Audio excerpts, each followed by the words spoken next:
याद आके बनाते हैं हर रूह को दीवाना.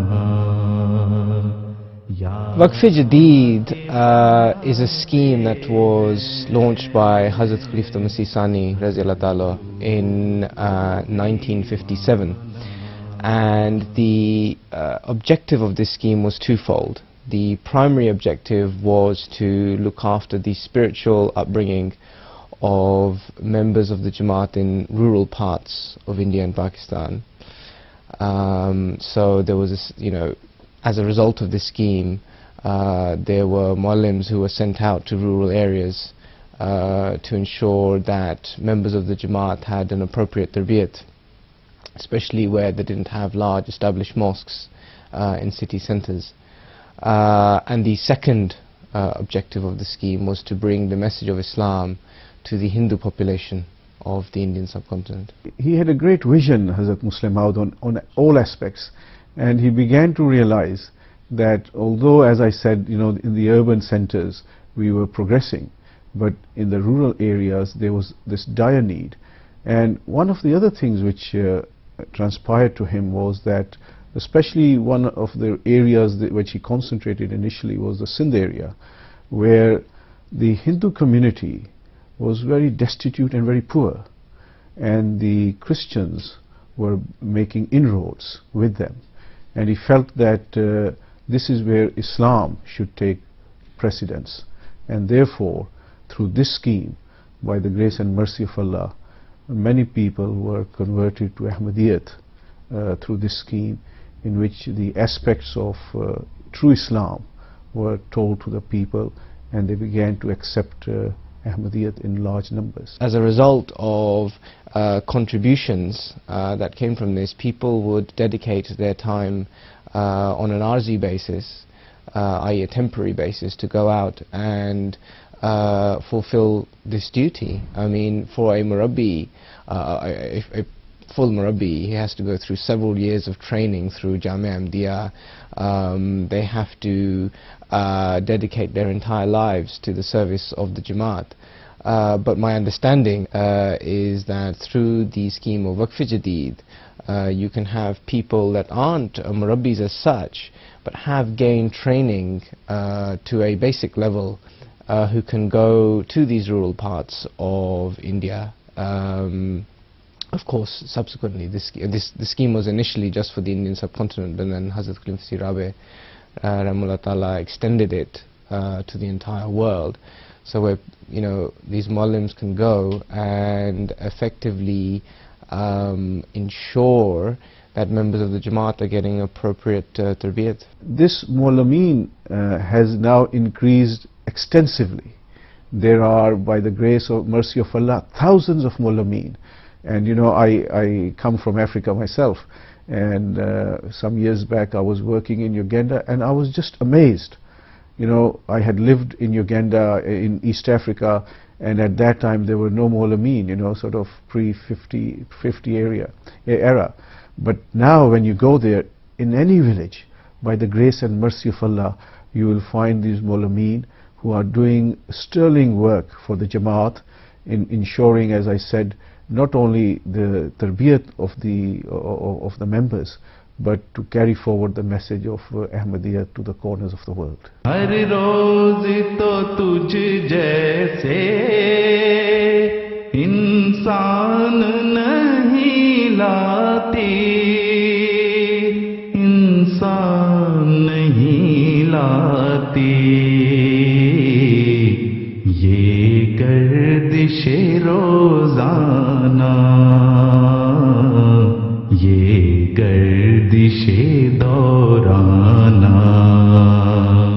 Hazrat Khalifa Masih Khamis Ayyadahullah Ta'ala ibn Aziz has said that with a little bit of effort we can easily reach 1 million participants in this blessed scheme, and in fact he's even mentioned the figure of 10 million is not impossible.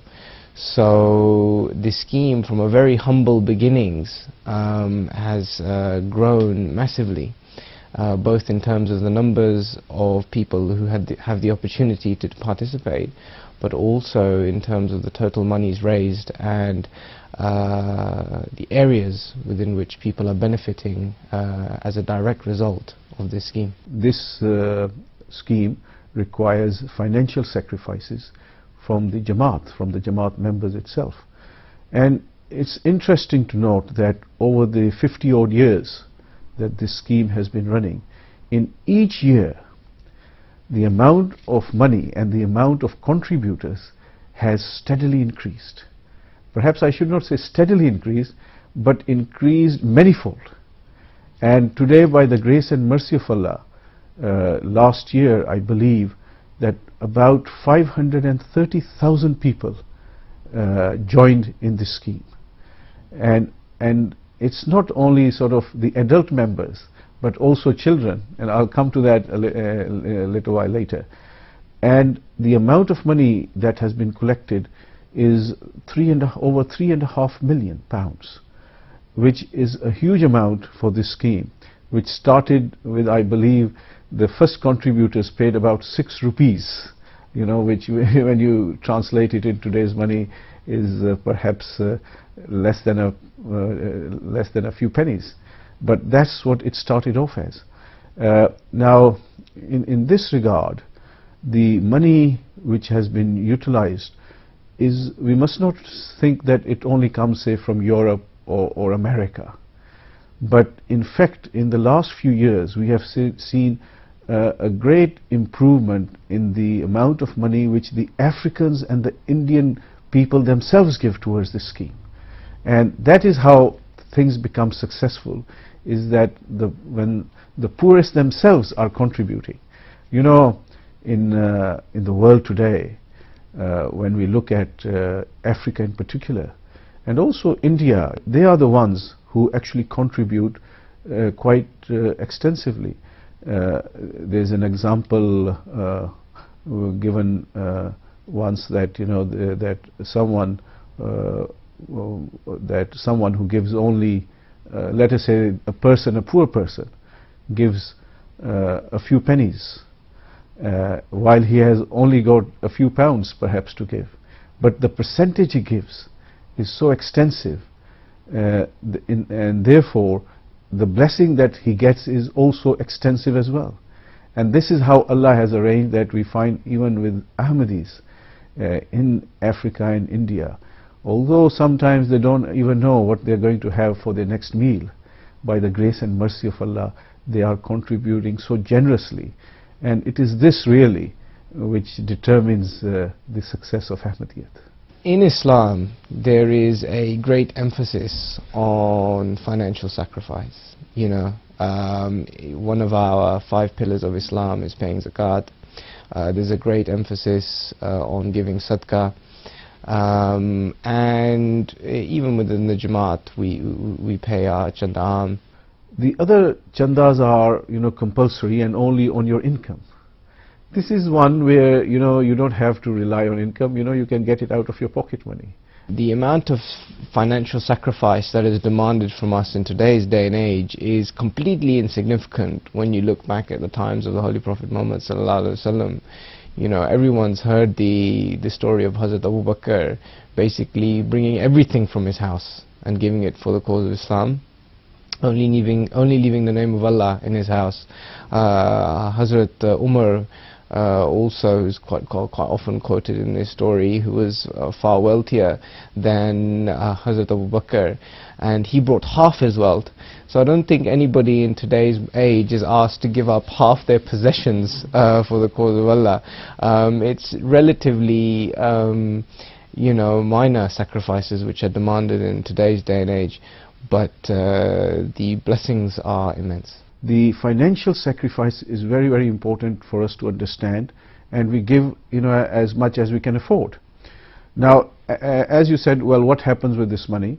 By the grace and mercy of Allah, you know, once the money has been collected, you know, we have set up new centers now in Africa, in Asia, in India and other places, you know, where Maulameen, you know, colleges for the Maulameen have been set up, so that money goes in running those particular schools. And then from that, many Mu'allimeen come out. And as I told you, that now it runs in 100,000s, not even thousands, 100,000s. So they are helped through this scheme. So the Mu'allimeen are doing that sterling job where they go into the rural areas, into the villages. And I have seen some of them, I mentioned when I was in Uganda, they live in very remote areas, they live in mud huts and villages, whatever the poor people can afford. You must remember that you are going to the very poorest of people, and they live there with them and become part of them. And this is how, by the grace and mercy of Allah, the message of Ahmadiyyat spreads. And also it gives the new entrants to Ahmadiyyat hope that here we have people who are reasonably educated as compared to them, who come to them, live with them, and share their sorrows and their hopes as well. And it is this greatness in the Mu'allimeen, which I believe, which then generates this great tarbiyat and tabligh activities in the Jamaat. There's always been a great emphasis laid upon participation in this scheme in particular by children. In fact, Hazrat Khalifat Masih Salis Rahimahullah Ta'ala established some honorary titles for the children of the Jamaat that contribute to this scheme, and they were Young Mujahid, Mujahid Safe Dom, and Mujahid Safe Awal. And a child could achieve one of these honorary titles depending upon the amount that they contributed. So this really started a great spirit amongst the children of the Jamaat to participate in this blessed scheme, and we're seeing the fruits of that today, to be honest.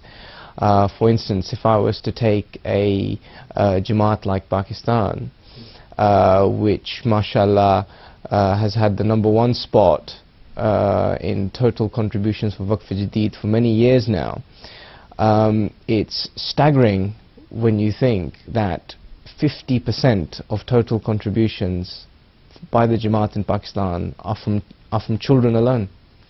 And that's a phenomenal figure when you think about it, is that mashallah, not only is the country the largest contributor in the world, so it's a significant amount of money that they contribute. I mean, relatively speaking, people in the United States or here in the United Kingdom or indeed in Europe, they have much stronger currencies. Generally people tend to be more affluent.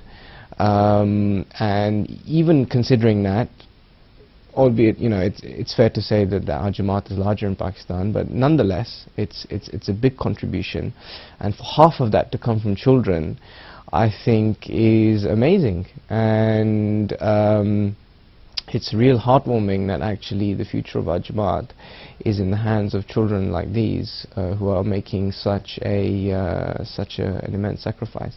One of the prophecies of the promised Messiah al-Islam was that Ahmadiyyat would reach the corners of the world. And as I mentioned earlier, Hazrat Muslim Maud saw that to get this message to the corner of the world, we had to go to the most remotest and the most rural of areas. And now we see that dream being fulfilled, because truly Ahmadiyyat has reached the corners of the world through this great scheme. And not only has it reached to the corners of the world, but by doing so it has brought truth, honesty, integrity to nations who were bereft of that. And the true message of the Holy Prophet ﷺ is being fulfilled, that truth and honesty and true Islam will come again through the Messiah, and that indeed is being fulfilled by this great scheme.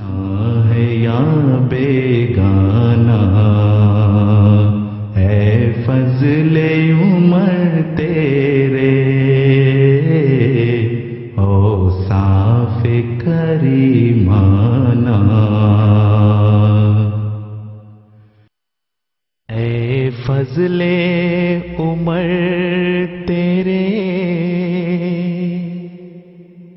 औसाफे करे माना याद के बनाते हैं हर रोज